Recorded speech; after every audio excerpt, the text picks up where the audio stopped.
I guess it's time to show my fridge. Alright, I didn't actually move anything at all in my fridge. I'm just gonna show you my fridge.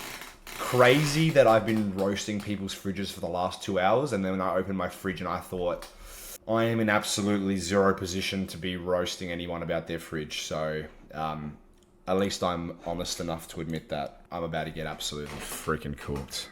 I'm literally only doing this because you guys have been sitting there waiting for so long for this moment. So, we're going to rate my fridge now after I just roasted your guys' fridges for 2 hours straight. Enjoy. Here's my fridge, guys.